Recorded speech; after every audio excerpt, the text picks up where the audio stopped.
The air in the small main house was always coldest on Cala's birthday. She turned 12 today, but there was no excitement. There was only a familiar, heavy dread that settled in her stomach as she pulled on a faded sweatshirt. The house was quiet, which was almost worse than the noise. She crept down the old wooden stairs, each step groaning under her small weight.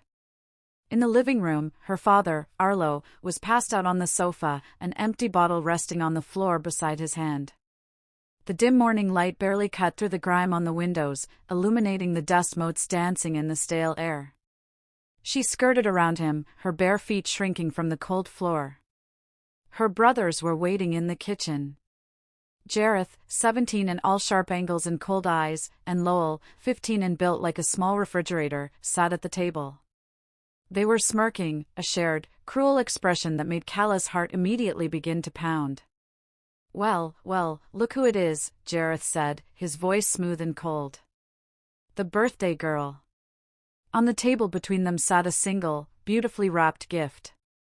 It was covered in bright red paper with a perfect silver bow. Cala stared at it. They had never given her a gift. Not a real one. This was a trick. It had to be. Go on, Lowell grunted, shoving the box forward with a thick finger. We got it just for you. A tiny, stupid spark of hope lit up inside Cala. Maybe this year was different. Maybe, now that she was 12, they finally saw her. She reached out with trembling hands and pulled the box closer. It felt heavy. She carefully undid the bow and lifted the lid. Inside, nestled in white tissue paper, was her dream. The 72-piece professional colored pencil set. She had saved for a full year for that set, hiding her tiny earnings from chores in a loose floorboard. Her breath caught in her throat. Then, she looked closer. They weren't just pencils. They were pieces. Every single pencil, from canary yellow to midnight blue, had been snapped. Broken in half, in thirds, in tiny, useless fragments. It was a box full of broken wood and shattered color. The hope vanished, replaced by a cold, familiar ache. This wasn't a gift. This was a message. We found your savings jar, Cala, Jareth whispered, leaning in. Had to tear up the floor to get it. Went to the art store this morning. It was the last one they had. Cala's vision blurred with hot, silent tears. She stared at the wreckage of her one escape. Lowell laughed, a short, ugly sound. As she stood there, frozen and broken, Jareth leaned in even closer. His voice dropped to a terrifying whisper. That's not even the best part. Wait until you see what we did with your sketchbook. It hadn't always been this way. Cala could just barely remember a time before the cold house, before her father was a ghost on the sofa.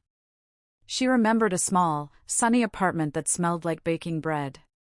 This memory flickered to life when she thought of her mother, Naoma.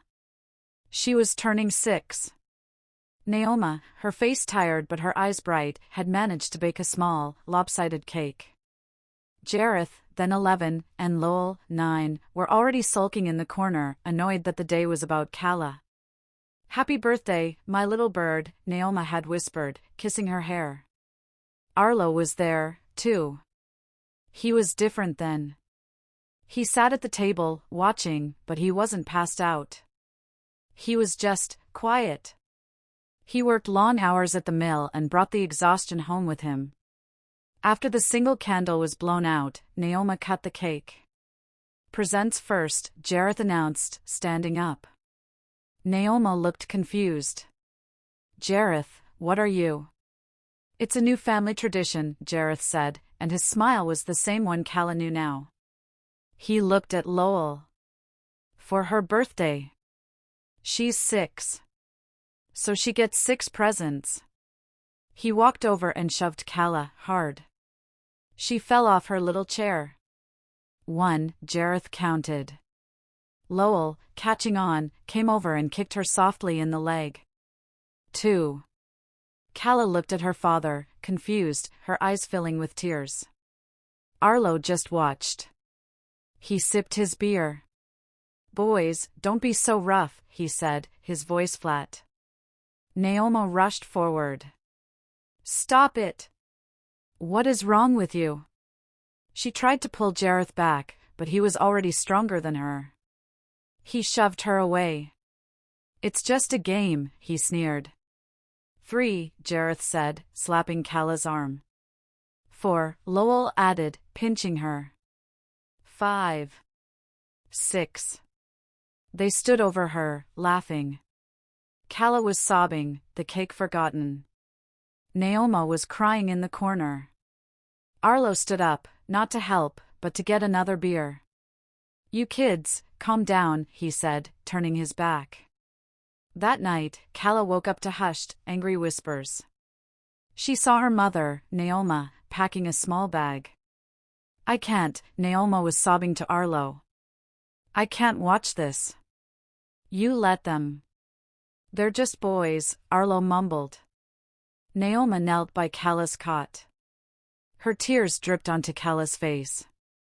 "I'm so sorry, little bird," she whispered. "I'm not strong enough to protect you." Cliffhanger, Calla woke up the next morning, and her mother was gone. The only things left behind were the lopsided cake and a house that had suddenly gone cold. Back in the cold kitchen, Jareth's words echoed in her ears. "Wait until you see what we did with your sketchbook." The broken pencils were a new, special kind of cruelty, but the sketchbook, that was her soul. Calla turned and fled. She pushed past Jareth, ignoring his sharp laughter as she scrambled up the creaking stairs, her heart hammering against her ribs. She burst into her room. It was tiny, barely a closet, with a sloping roof and a small cot. The air was frigid. And there, on the thin, stained mattress, was her sketchbook. With a trembling hand, she reached for it. She opened the cover. The first few pages were fine, just simple drawings of trees and the neighbor's cat. But then, she turned the page. Her drawing of a bright, sunny beach was covered. Jareth had used a thick black marker to draw stick figures being hurt. Page after page, it was the same. Her drawings of castles, of flowers, of happy families, all of them defaced. Violent, ugly scribbles turned her dreams into nightmares. They had systematically destroyed every piece of beauty she had tried to create. She wept, a deep, silent sob that shook her small body. They hadn't just broken her pencils, they had poisoned her escape. Then, she noticed it. A blank spot. She frantically flipped through the pages. One was missing. The page she was proudest of. It was a portrait she had drawn of her mother, Naoma, pieced together from her own faint, 6-year-old memories. It was the one thing that was truly hers. It was gone. Looking for this? Calla spun around. Lowell was standing in the doorway, blocking the only exit. He was holding a crumpled piece of paper in his thick hand. It was her drawing of Naoma. He held it up, his expression dull and mean. "It's pretty bad. Doesn't even look like her." Calla's grief turned to a white-hot rage. "Give it back," she whispered, her voice shaking. "Give it back?" Lowell chuckled. "Nah. I think it's cold in here." He reached into his pocket and pulled out a small, greasy Zippo lighter. Cliffhanger, with a flick of his thumb, a small flame appeared. "Happy birthday, Calla." He held the flame to the edge of her mother's portrait. Calla didn't think. She just moved. She launched herself at Lowell, a small, furious blur. She was half his size, but her rage made her strong. She slammed her head into his soft stomach, and he grunted in surprise, stumbling back. The lighter flew from his hand, and the drawing of Naoma fluttered to the floor. Calla dove for the paper, grabbing it and stuffing it inside her sweatshirt. Lowell, furious, swung at her, but she was already moving. She scrambled under his arm, out the door, and down the stairs. Jareth was in the kitchen, but she didn't care. She didn't stop. She flew past her passed-out father, yanked open the front door, and ran out into the freezing Maine morning. She had no coat. No shoes. Just a thin sweatshirt and pajama bottoms. The frozen gravel of the driveway cut into her feet, but she didn't feel it. The icy air burned her lungs, but she didn't care. She just ran. She ran without a destination, propelled by fear and anger. She ran until her legs were numb and her lungs felt like they were on fire. She didn't know where she was going, only that she had to get away. After what felt like an eternity, she stumbled into the main part of their small town. People stared. A girl with no shoes, crying and running in the freezing cold. She ignored them. She saw the warm, steamy windows of the North Star Diner and, on instinct, pulled the heavy glass door open. A bell jingled. The diner went silent. Everyone stared. A kind-faced waitress with warm, brown eyes and a name tag that read Maribel dropped her coffee pot. "Oh, honey," Maribel whispered, rushing over. Calla was shivering so hard she could barely stand. Tears were freezing on her cheeks. "Honey, what's wrong? Where are your shoes?" Maribel quickly guided her to a booth, wrapping her own warm cardigan around Calla's shoulders. She was back a second later with a steaming mug of hot cocoa topped with whipped cream. "Here," she said, her voice soft. "You're safe now." Calla stared at the cocoa. She wrapped her numb fingers around the warm mug. For the first time in her life, a stranger was being kind to her. She took a sip, and the warmth spread through her. Cliffhanger, the diner door jingled again. Calla looked up, her heart stopping. It was her father, Arlo. His eyes were red and furious. "There you are," he slurred, stumbling toward the booth. "You're embarrassing me." Maribel didn't hesitate. She stepped directly between Arlo and the booth, planting her hands on her hips. "Sir, you need to back up," she said, her voice firm but even. "That's my daughter," Arlo growled, pointing a shaky finger at Calla. She ran off. "She's coming home. She's frozen solid and she's not going anywhere until she's finished that cocoa," Maribel stated. "Now, why don't you go sit at the counter, and I'll bring you a coffee?" Arlo was not used to being challenged, especially by a woman. He saw Calla shrinking in the booth, her face pale with terror. He saw the other patrons watching. The humiliation made his face flush. "You can't tell me what to do," he spat, and shoved Maribel hard in the shoulder. Maribel stumbled back, and Calla cried out. "That's it. You're out." A new voice, deep and gravelly, cut through the diner. A large man named Silas, the diner's owner, emerged from the kitchen, wiping his hands on a white apron. He had the build of a man who had worked hard his entire life. Silas grabbed Arlo by the collar and the back of his belt. "We don't put our hands on the staff, Arlo. And we don't bother kids. Get off me." Arlo struggled, but he was drunk and off balance. Silas was sober and strong. With one smooth, practiced motion, Silas propelled Arlo toward the door and pushed him out into the street. Arlo crashed against a snowbank, cussing. Silas turned back, adjusted his apron, and looked at Calla.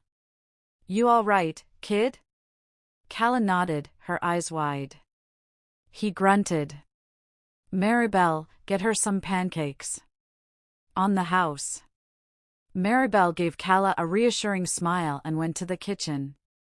When she came back with the pancakes, she also had a pair of thick wool socks and old boots. "From the lost and found," she whispered. "They're too big, but they're warm." As Calla ate, Maribel slipped a small, folded napkin onto the table. Calla glanced at it. An address was scribbled on it. "If you're ever scared," Maribel whispered, her back to the room. "If you ever need to run again, you come here. Day or night. My husband and I will help." Calla tucked the napkin into the wool sock. An hour later, warm and full for the first time in ages, she walked home. She felt a strange, new feeling, a tiny seed of hope. Cliffhanger, but the hope died when she saw him. Jareth was waiting on the icy porch steps, his arms crossed. "You think strangers can help you?" he sneered. "You think you're smart? You just made everything so much worse for yourself." The next 364 days were a new kind of hell. Jareth and Lowell, furious at her tattling and the public humiliation of their father, unleashed a quiet, cold war. The birthday punches had been a ritual, but this was a daily torment. Her school projects, left on the kitchen table, would be accidentally destroyed when Lowell spilled a glass of water on them. Her homework, carefully completed, would vanish from her bag before she got to school. They turned the one teacher who liked her, Mrs. Pine, against her. "Calla, this is the third time you haven't turned in your assignment," Mrs. Pine said, her face a mixture of disappointment and frustration. "I know things are hard at home, but you have to try." "I did it," Calla insisted. Jareth took it. "Calla, Jareth is in high school. He has better things to do than take your homework," Mrs. Pine said, sighing. "Please, no more excuses." Calla stopped speaking. In class, at home. What was the point? She withdrew into herself, becoming a small, silent ghost in her own home. She focused on one single thing, the napkin in her boot. The address. Maribel. Her 13th birthday was her new target. Not as a day of dread, but as a day of liberation. She started to plan. She was invisible now, so she used it. She stole a single quarter from Arlo's beer money. A dime from Jareth's jeans. She found a dollar bill on the street. She hid the coins, one by one, in a small tin under a loose floorboard. She stole a small bag of peanuts from the pantry. A can of soda. She forgot her old, torn coat at the school playground and found a much warmer one in the lost and found bin days later. She hid her tiny escape bag in the same hole as the money. She studied Maribel's address until she had it memorized. She paced out the route in her mind, estimating how long it would take to run. She was no longer just surviving. She was preparing. Cliffhanger, it was the night before her 13th birthday. The house was dark. She checked her bag, the coat, the boots, the tin of money, and the drawing of her mother. As she crept back into bed, she heard footsteps pause outside her door. Jareth's voice, low and menacing, slipped through the wood. "Big day tomorrow, Calla. 13. It's a special one. We're going to make it memorable." Calla didn't sleep. She lay on her cot, fully clothed, her heart a cold, hard knot in her chest. She listened to the house settle. She heard Arlo stumble in, curse, and pass out on the sofa. She heard Lowell's loud, rhythmic snoring. She waited until the deep, pre-dawn silence that meant Jareth was finally asleep. It was 4 a.m. Her birthday. Slowly, carefully, she slid off the cot. The floorboards didn't make a sound. She was a shadow, practiced and silent. She retrieved her bag from under the floorboard. She slipped Maribel's boots on, stuffing her own torn sneakers inside the bag. She held her breath as she opened her door. A tiny creak, but the house remained silent. She crept down the stairs, one step at a time, testing each one for sound before putting her weight on it. She passed her father, a large, unmoving lump on the sofa. The smell of stale beer hung in the air. She was in the kitchen. The back door was 10 feet away. Freedom was 10 feet away. She was almost there. Her fingers were brushing the deadbolt. "Going somewhere?" Calla froze. The voice, calm and awake, cut through the darkness. The kitchen light flicked on, blinding her. Lowell was sitting at the kitchen table, a baseball bat resting on his shoulder. He hadn't been asleep. He'd been waiting. "You really thought you could just walk out?" he asked, almost admiringly. From the living room doorway, another shadow detached itself. Jareth. He must have been awake the whole time, watching her. We told you it was a special day, Jareth smiled. He stepped into the kitchen, blocking her path to the front door. She was trapped between them. Arlo, on the sofa, snorted in his sleep, oblivious. 13 years old, Jareth said, slowly advancing. 13 is a big one. It means you're almost a woman. The presents have to change. Calla backed away until her back hit the cold kitchen counter. Lowell stood up, blocking the back door. There was no escape. Cliffhanger, Jareth's smile widened. It was a terrifying, broken-toothed expression. You're not going anywhere, Calla. It's time for your gifts. He lunged for her. No! This is the worst. She was so close. How can she get out of this? This was it. The moment from the title. The moment she decided. As Jareth lunged, a year of silent, focused rage ignited inside Calla. She was no longer the scared 12-year-old. She was 13. And she was done. She didn't freeze. She didn't flinch. She moved. As Jareth's hands reached for her, she dropped her bag and drove her knee up, hard, with all her weight, into his stomach. Jareth let out a shocked, strangled oof. He wasn't expecting a fight. He was expecting a victim. He doubled over, gasping.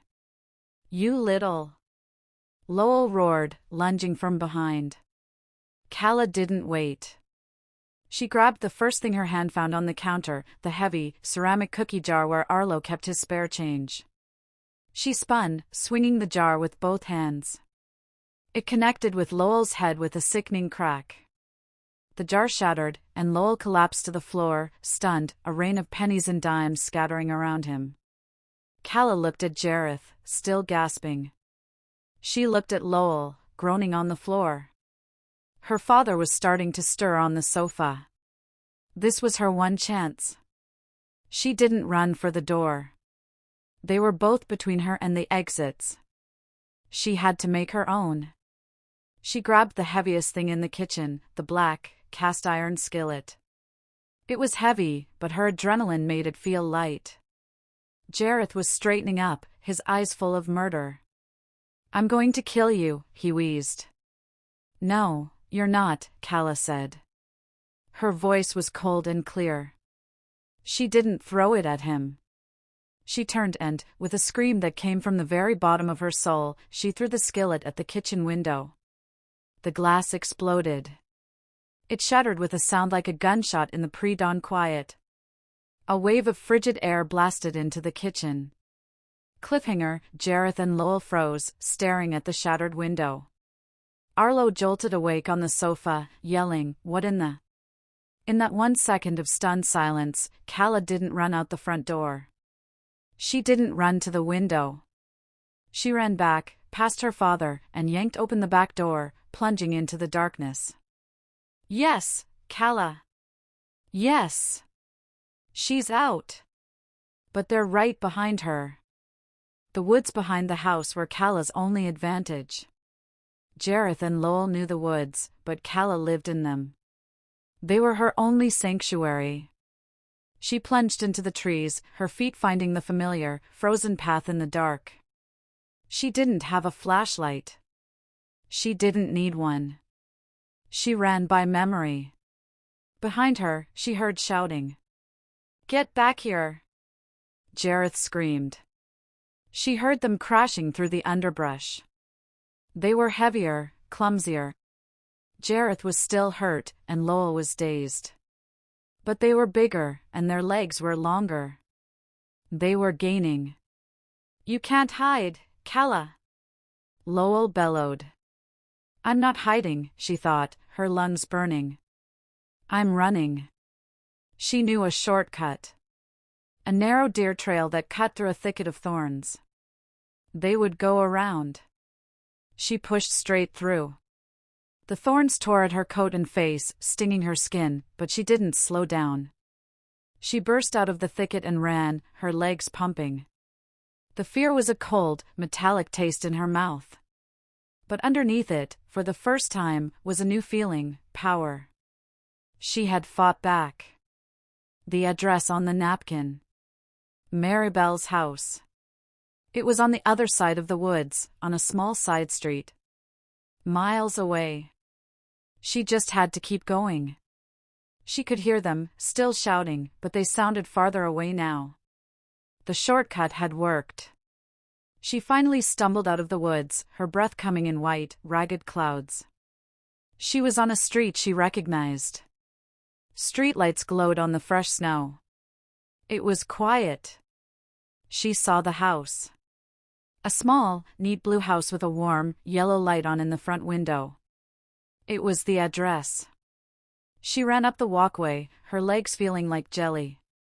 She pounded on the door with both fists, screaming, "Maribel! Please! Help me! Maribel!" The seconds stretched into an eternity. She heard shouting from the woods. They were close.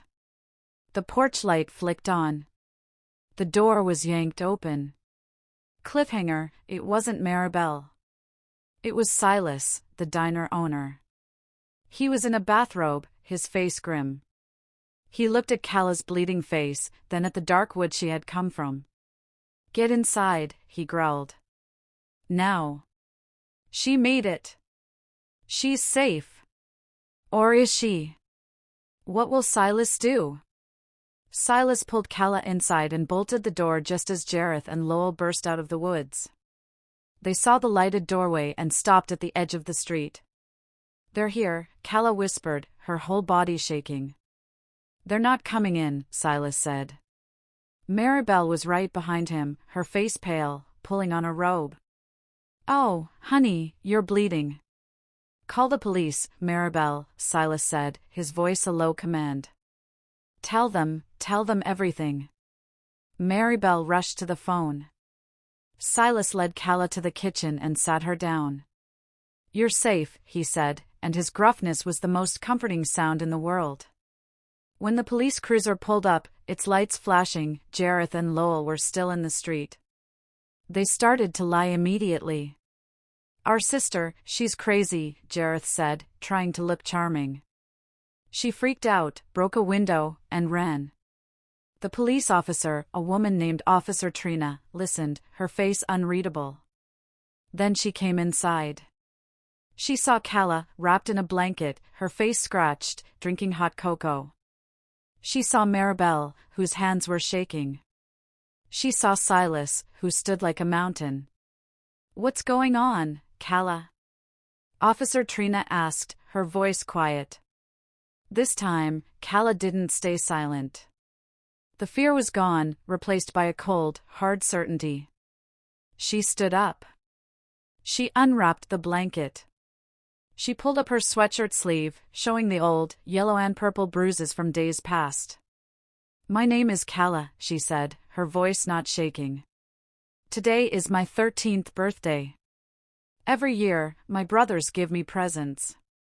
One punch for every year. Today, it was 13.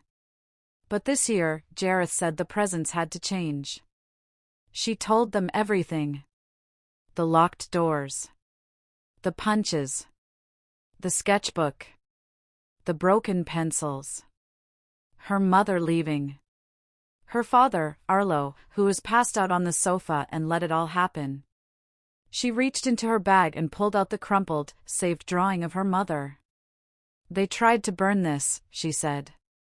Officer Trina's face hardened. She went outside. Jareth and Lowell tried to lie again, but their stories crumbled. When the second police car arrived at Cala's house, they found Arlo passed out, the window shattered, and Lowell's blood on the kitchen floor.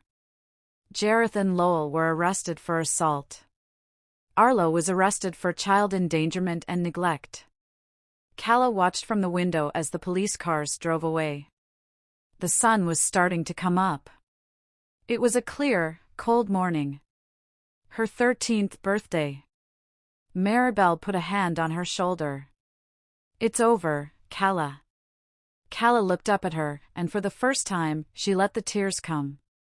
Not for fear, but for relief. She was sitting in a warm kitchen. She was safe. She didn't know what would happen next. She knew it would be hard. But as she watched the sun hit the snow, turning it pink and gold, she knew one thing. She was free. And this birthday, her first real birthday, was just the beginning. Calla finally found her voice and her freedom. If her story of survival and courage touched you, please like this video and subscribe for more powerful stories. Share this with someone who needs to know that even the darkest night has a morning.